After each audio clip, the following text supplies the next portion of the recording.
네, 미국 주식에 투자하고 있는 남자, 그리고 다니머에 투자하고 있는 남자 장필입니다. 자, 오늘은 다른 회사를 최근에 좀 많이 했었는데 다시 원픽으로 돌아와서 다니머에 대한 얘기를 좀 해볼까 합니다. 최근에 여러분들 느끼시겠지만 이제는 확연한 실적 장세가 좀 벌어지고 있고요. 자, 그러면 실적 장세 가장 중요한 건 실적이죠. 그래서 EQ의 다니머의 실적이 어느 정도 되고, 그리고 이 회사의 지금 펀더멘탈은 어느 정도의 위치에 왔는지, 그 점에 대해서 한번 얘기를 해보도록 하겠습니다. 자, 장세를 보시면 최근에 그렇죠, 실적이 좋고 나쁨에 따라서 굉장히 희비가 좀 많이 갈리고 있습니다. 인슈어테크들 회사들도 실적이 좀 안 좋아서 많이 떨어진 회사들 많고요. 그 다음에 AI 기업들은 또 올라갔었고, 그 다음에 오픈도 많이 올라갔었고요. 힘센 헐스 요렇게 실적 발표를 하고 실적이 괜찮으면 그날 주가가 굉장히 많이 올라간 회사도 많고, 반대로 굉장히 많이 떨어진 회사도 많습니다. 자, 그래서 장세의 특징을 좀 말씀을 드리면 확연한 실적 장세가 벌어지고 있습니다. 그래서 스몰캡 성장주는 확실히 이제는 실적으로 평가를 받아야 됩니다. 이게 최근까지 21년 1Q까지만 하더라도 이렇게까지 실적으로 평가를 받지는 않았어요. 기대감만으로 어느 정도의 주가 방어를 좀 해줬었는데, 지금은 기대감만으로 주가를 방어를 못하고요. 이제는 오로지 숫자로만 얘기를 해야 됩니다. 그래서 최근에 스펙 상장주라든지 스몰캡 성장주들이 주가가 대부분 안 좋은 이유가 이런 실적 장세 때문에, 아무래도 성장주다 보니까 지금 당장의 숫자는 그렇죠, 가치주보다 좋을 수가 없습니다. 그렇기 때문에 발표를 하면 많이 떨어지는 경우가 많고요. 그럼 우리가 성장주를 볼 때 주요 네 가지 지표는 여러분들 다 아시겠지만, 매출의 성장률이 어느 정도 되는지, 그리고 가입자 성장률을 봐야 되는데, 다니머 같은 경우는 생산을 하는 회사이기 때문에 당연히 이제 PHA 생산량이 어느 정도 되는지, 그리고 이 생산량에 따라서 판가가 어떻게 되는지, 생산 원가가 어떻게 되는지, 이런 것들을 봐줘야겠죠. 그리고 순손실이 얼마나 감소를 했는지, 아시겠지만 넷 인컴은 그렇죠, 저희들이 넷 인컴까지는 바라지도 않습니다. 지금 성장주는 넷 로스가 얼마나 감소를 많이 했는지, 그리고 그 넷 로스에 따라서 가지고 있는 캐시를 비교를 해보고 어느 정도 이 회사가 버틸 수 있는지, 그런 것들을 또 판단을 해봐야겠죠. 그리고 성장주 중에 가장 또 중요한 게 경영진들이 다음 분기하고 풀이어의 가이던스를 어떻게 주는지도 굉장히 중요합니다. 왜냐하면 누누이 말씀드리지만 주가는 그렇죠, 미래에 대한 선반영이기 때문에 요 네 가지를 중심으로 다니머 역시 아마 평가를 받을 겁니다. 자, 그러면 다니머의 현재 상황을 한번 살펴보면, 자, 첫 번째는 탄소세나 탄소국경세 관련해서는 최근에도 얘기가 많이 나오고 있고, 하지만 장기적으로 호재는 되겠죠. 왜냐하면 시장은 계속 갈 시장이다 라고 판단이 되지만, 이게 단기적으로 뭔가 숫자 호재는 아닙니다. 그렇기 때문에 그런 상황이고요. 두 번째는 노버머 인수를 해서 생산 단가도 향후 낮아질 것으로 기대가 되지만, 이거 역시도 지금 당장 2Q, 3Q 때 바로 숫자로 반영이 되긴 힘들죠. 그렇기 때문에 이것도 한 22년부터 숫자에 반영이 되지 않을까, 그렇게 판단이 되고요.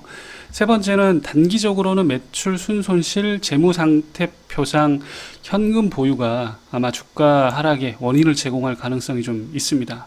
예를 들면 현재 지금 하반기 생산성 향상을 위해서 EQ에 이제 디바틀래킹 오프라인 전환을 일부 했잖아요. 그렇기 때문에 그게 조금 매출상에 영향을 줄 수 있고, 직원 추가 고용을 했습니다. 지금 보시면 그 구글에 찾아보시면 500명 이상으로 나와 있고, 추가 고용 직원은 아마 300명 정도로 추정이 됩니다. 왜냐하면 예전에 제가 심플리 월스트리트에서 봤을 때 190명 정도로 나와 있었으니까, 그거 500에서 한 190 정도를 빼면 한 300명 정도가 추가적으로 고용된 사람으로 보이고요. 세 번째는 PHA는 아직까지는 그로스 마진이 좀 낮습니다. 아직까지 수율이 굉장히 좋은 편은 아니기 때문에 PLA 대비해서는, 그렇죠, 1Q 때 밝힌 것처럼 PHA가 그로스 마진이 좀 더 낮습니다. 그렇기 때문에 요 세 가지를 봤을 때는 매출, 순손실, 그 다음 재무상태표상 현금 보유가 조금 발목을 잡지 않을까, 그래서 아마도 올해 2Q가 혹은 3Q까지 경영 지표상으로는 가장 힘든 한 해가 되지 않을까, 그렇게 좀 생각이 되고요. 자, 그러면 여러분들 실적 발표일은 아시는 것처럼 2분기 실적 발표는 8월 16일 날 실적 발표를 하고요. 그 다음에 오후 5시에 웹 컨퍼런스 콜을 경영진이 받습니다. 그렇기 때문에 우리가 볼 수 있는 건 17일 날 오전 6시에 컨콜에 대한 결과를 받아볼 수 있고요.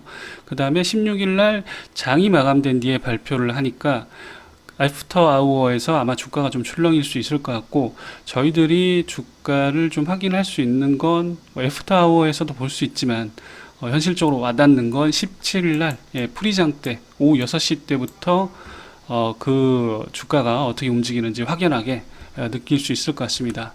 자, 그러면 실적에 앞서서 21년 1Q 때 인컴 스테이트먼트하고 밸런스 시트를 통해서 이 회사가 현재 어떤 상황 속에 처해져 있는지 한번 다시 살펴보도록 하겠습니다.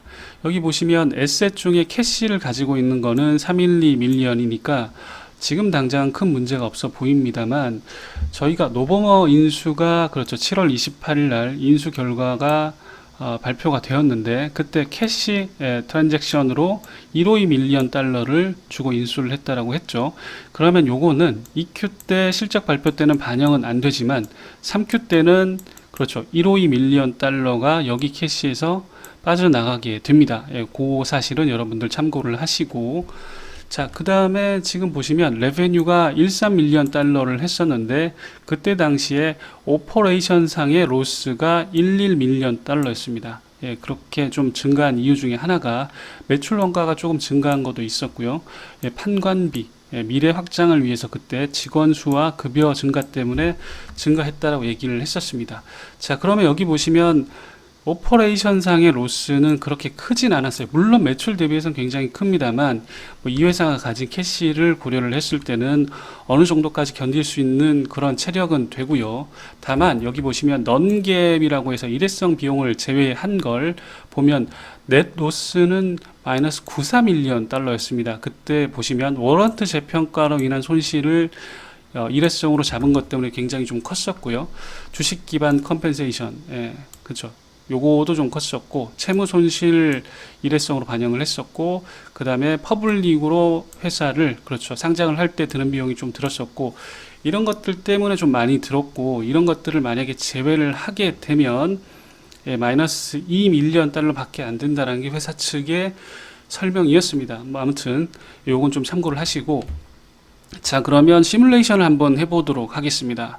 자, 이 회사가 분명히 적자는 날 겁니다. 적자가 안 날 수는 없어요. 그런데 그런 넷 로스의 어느 정도 크기에 따라서 이 회사가 버틸 수 있는 게 어느 정도 되는 건지, 자, 그럼 일단은 1Q, 2Q의 발표 결과를 모르기 때문에 1Q 기준으로 한번 살펴보면 312 밀리언 달러를 지금 가지고 있고요. 넷 로스가 마이너스 11 정도 되면 생존 가능 분기는 28분기가 됩니다. 그럼 7년간은 전혀 문제가 없는 상태가 되고, 만약에 312 밀리언 달러를 가지고 있는데 정말 극악의 상태 마이너스 94, 절대 이렇게는 안 될 겁니다. 마이너스 94 밀리언 달러가 되면 생존 가능 분기는 3분기, 그리고 가능 연수는 1년이 채 안 되게 됩니다. 물론 이런 경우는 절대 없습니다. 왜냐하면 이미 한번 다 반영을 해버렸기 때문에 2Q 때 뭐 주식을 기반으로 한 보상이 나올 만한 게 없죠. 이건 보통 이제 분기보다는 연말에 경영 성과를 두고 CEO라든지 경영진에 포상을 하는 거기 때문에, 혹은 지금 워런트 재평가도 이미 끝났기 때문에 지금은 그렇게 크게 나올 게 없어 보입니다. 자, 그러면 개인적인 추정입니다, 여러분. 제가 충분히 높은 확률로 틀릴 수 있고요. 뭐 나온 자료들 추정할 수 있는 자료가 없기 때문에 제가 그냥 판단을 한 거기 때문에 진짜 참고로만 하시고, 그러면 한번 추정을 해보도록 하겠습니다. 일단 매출은 제가 볼 때는 1Q와 비슷하지 않을까라는 생각이 들고요. 왜냐하면 일단 디바틀레킹 때문에 좀 줄어든 것도 있지만, 다만 PHA 생산이 조금씩 계속 늘어나니까 PHA 단가가 높으니까 매출 아마 비슷하지 않을까라는 생각을 좀 하고, 자, 두 번째 중요한 게 순손실입니다. 당연히 1Q 대비해서는 줄어들 겁니다. 1Q 때는 뭐 계속 누누이 말씀드린 것처럼 일회성으로 반영을 한 게 많기 때문에, 그래서 일단 오퍼레이션 로스는 마이너스 1호에서 20 밀리언 정도 되지 않을까. 왜냐하면 직원이 또 증가를 했고, 예, 그런 것들 때문에. 그리고 전체 넷 로스는 마이너스 25밀리언 달러가 되지 않을까. 왜냐하면 감가상각, 이자, 렌트 요 정도만 정기적으로 발생하고 나머지들은 크게 발생하지 않을 것 같다는 판단이 들어서 요 정도로 추정이 됩니다. 그리고 성장률은 PHA 비중이 아마 크게 아직까진 늘어나지 못했으니까 매출이 많이 늘어야 성장률도 많이 늘 텐데 요것도 거의 비슷하지 않을까 이런 생각이 들고, 다만 PHA가 어느 정도 많이 늘었는지는 우리가 좀 봐야 될 것 같습니다. 그리고 물론 볼 때 경영진이 PHA가 지금 판가가 어느 정도 됐는지도 언급을 해주면 더 좋겠죠. 자, 그 다음에 이 세 개가 당연히 안 좋으니까 이 회사가 주가 방어를 하려면 가장 중요한 게 뭐냐면 이 가이던스입니다. 말씀드린 것처럼 지금 당장은 숫자가 좋지 못해요. 자, 그러면 분명히 그것 때문에 주가가 더 빠질 우려가 충분히 있습니다. 그런데 이걸 방어를 하려면 가이던스는 좋게 줘야 됩니다. 최소한 절대 가이던스는 좋게 줘야 됩니다.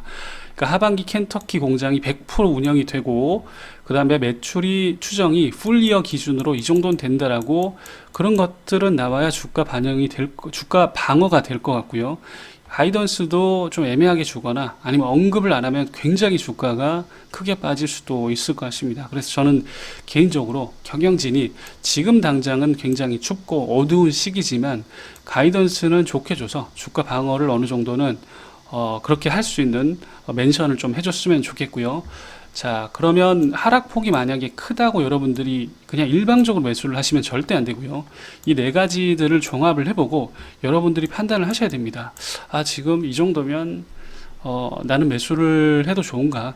이런 거는 개인 스스로의 어떤 가치관을 가지고 판단을 해 보셔야 됩니다. 그래서 철저히 펀더멘탈을 요 네 개를 기반으로 펀더멘탈을 분석을 하신 후에 결정하는 게 필요하고요. 올라갔다고 해서도 따라 사시면 안 됩니다. 그 반대도 왜 올라갔는지, 그럼 충분히 계속 더 올라갈 만한 펀더멘탈을 가지고 있는지, 그런 것들을 판단해 보시고 신중하게 좀 결정을 해 보셔야 될 것 같습니다. 네, 다음으로 가치주와 성장주에 대해서 간단하게 좀 말씀을 드리려고 합니다. 여러분들 성장주와 가치주의 특징은 좀 아실 겁니다. 일단 보유기간이 굉장히 많이 다르고요. 성장주 같은 경우는 5년에서 10년 정도, 보통은 테슬라도 마찬가지지만 굉장히 거의 많이 못 오른 상태에서 횡보를 계속 오랜 기간 동안 하다가 그 영업이익이 개선이, 그러니까 흑자 전환을 한 순간 굉장히 드라마틱하게 올라갑니다. 그리고 횡보를 좀 하다가 또 한번 올라가는 시점이 언제냐면, 그렇죠, 침투율이 5% 정도 올라갈 때 그때 또 한번 주가가 가파르게 상승을 합니다. 그렇기 때문에 보유기간이 굉장히 긴 편이고요. 그래서 1년에서 3년 정도는 고생을 좀 할 수 있습니다. 요 점을 염두를 해 두시고, 가치주는 그렇죠, 업황이 개선이 되면 턴어라운드 하게 되면 그때 드라마틱하게 한번 올라가기 때문에 그 시점만 잘 노려서 6개월에서 뭐 2년 정도 보유를 하시다가, 짧게는 한 3개월 정도 보유를 하시다가 파시면 됩니다. 자, 그렇기 때문에 한국 주식에 굉장히 좀 익숙하신 분들은 단위머가 많이 답답할 수 있습니다. 왜냐하면 주가도 뭐 잘 가는 것 같지 않고, 그럼 당장에 뭔가가 업황 개선이 확 되지 않으니까 답답하실 수 있는데, 단위머는 지금 성장주에 속해 있기 때문에 이 점은, 이 특징은 여러분들 이해를 하시고 투자를 하셔야 됩니다. 아마 제가 지금 제 방송을 이제 계속 들으시고 하시는 분들은 다 이해를 충분히 하시는 분들이어서 상관없을 것 같은데, 지금 저점에 최근에 이제 저점이라고 들어와서 그 저점이 이제 언제 그러면 기술적 반등을 하느냐, 뭐 이렇게 물어보시는 분들이 간혹 있어서 제 말씀을 드리는데, 당분간 답답한 흐름을 보일 수 있습니다. 그게 언제 드라마틱하게 올라갈지는 펀더멘탈이 개선이 돼야 올라가기 때문에 그게 짧을 수도 있고 생각보다 내년까지 좀 길 수도 있다라는 거, 그 점은 염두를 하시고 투자를 하셔야 될 것 같습니다. 네, 마지막으로 이 LG화학에 대해서 좀 말씀을 드리려고 하는데, 여기 보시면 지금이야 2차 전지가 날아다니고 있는데 2014년도에 또 보시면 신사업 진도 잘 안 나가고 2015년도에도 실적 개선이 전지 사업이 부진하고 있다, 이런 얘기가 계속 나왔었습니다. 그렇기 때문에 이 미래 성장성이 굉장히 좋은 사업이 단기적으로는 어려울 수 있지만 꿋꿋이 기다리고 그 산업이 성장할 거라는 걸 100% 내가 믿고 기다릴 수 있는 사람이라면 저는 충분히 좋은 결과가 있다라고 생각이 들고, 여기 저 조석재 LG화학 재무 책임자 CFO도 이런 얘기를 하셨네요. 똑같이 동이 트기 전이 가장 춥다라는 말처럼 전지 사업부도 곧 좋아질 것으로 보고 있다. 내년에는 BEP 달성을 기대를 하고 있다. 자, 그래서 여러분들 지금 2차 전지처럼 어려울 때 이 회사 그냥 던져버리고 나가버리시면 나중에 굉장히 큰 수익을 바라보실 수가 없습니다. 그렇기 때문에 여러분들 지금 견딜 수 있는 방법은 지금 캐시카우 역할을 할 수 있는 그런 회사들도 좀 사 놓으시고요. 제가 그래서 예전에 말씀드린 것처럼 저도 빅테크 비중이 굉장히 높습니다. 특히 이제 테슬라 비중은 50% 테슬라가 굉장히 높은 비율로 제 포트폴리오에 있기 때문에 지금 테슬라 같은 경우는 이미 수익이 나고 있습니다. 주식 수익이 나고 있고, 다만 저한테는 어떻게 보면 다니머 사이언티픽, 그 다음에 지금 최근에 핀테크 회사인 뭐 소파이라든지 아니면 레모네이드, 이런 회사들은 저에게 어떻게 보면 신사업과 같은 역할입니다. 이런 LG화학에 있어서 그렇죠. 2차 전지 같은 건데 지금 당장에 1, 2년은 힘들 수 있습니다. 힘들 수 있는데 이게 3, 4년이 지나면 그때 이런 제가 지금 매수를 한 회사들이 저에게 또 다른 캐시카우 역할을 해줄 거라고 저는 굳건하게 믿고요. 저는 끝까지 기다릴 겁니다. 그러니까 여러분들도 지금 많이 힘드실 거라고 저도 생각이 듭니다. 굉장히 주가가 계속 너무 바닥을 기고 있고, 그 바닥이 지금도 충분히 바닥인데 더 떨어지지 않을까, 이런 두려움이 있는 걸 알고 있는데, 그런 어려움이 없으면 사실 성장주가 아닙니다. 나중에 참 어찌 보면 그런 생각이 들 수 있잖아요. 이게 평탄한 길만 가면 누구나 다 갈 수 있겠죠. 그런데 그 평탄한 길을 누구는 버티지 못하고 팔아버리고, 누구는 버텼기 때문에 나중에 달콤한 그런 수익이라는 열매를 먹을 수 있듯이, 여러분들도 지금 힘들지만 같이 저랑 같이 버티다 보면 결국엔 또 좋은 날이 올 것으로 판단이 됩니다. 자, 남은 주말 잘 보내시고, 여러분 또 오늘도 긴 얘기 들어주셔서 감사합니다.